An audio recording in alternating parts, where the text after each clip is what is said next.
You ever had somebody do you dog down dirty, like complete utter betrayal, treason? I would dare to say treason, because that's like the worst of the worst, right?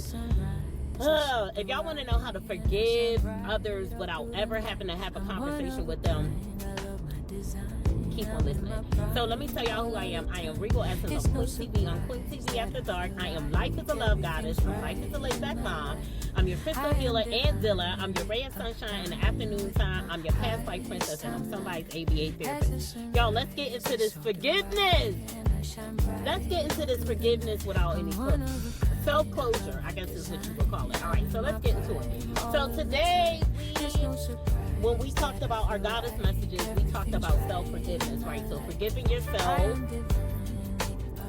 First, we have to forgive ourselves, because I think oftentimes when something happens to us, not always do we need to forgive ourselves, but let's talk about betrayal, right?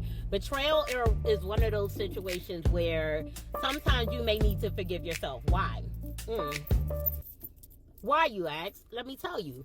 Or you may already realize, because a lot of times with betrayal, you have to forgive yourself for trusting that person, because you're just like, what the fuck?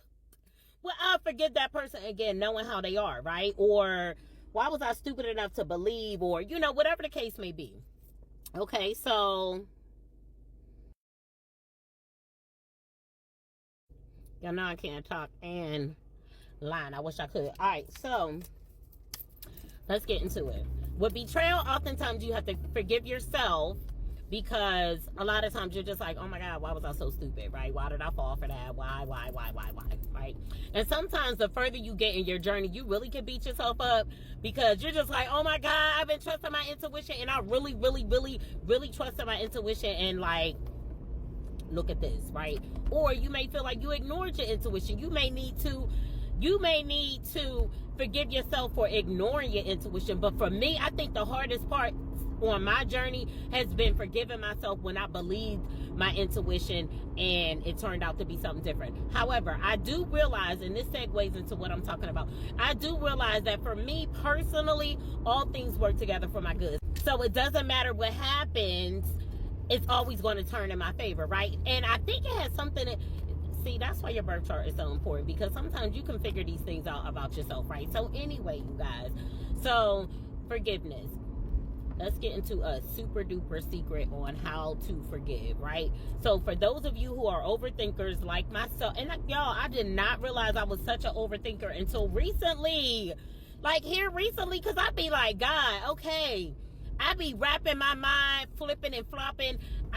I just, like, recently I've been telling God, I don't even feel like wrapping my mind around this situation. I don't even want to think about it. Like, I don't want to think about it.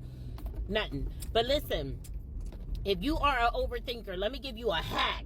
When somebody does something to you and you need to forgive them, and you may not ever speak to them ever again, you may not ever get that apology that you need, you may not get the closure that you need for the hurt that was caused, you know, you may not ever get the truth. But listen, let me give you guys a hack. I want you guys to rewrite the narrative in your head, right? I want you to rewrite the narrative in your head in the most nurturing way possible.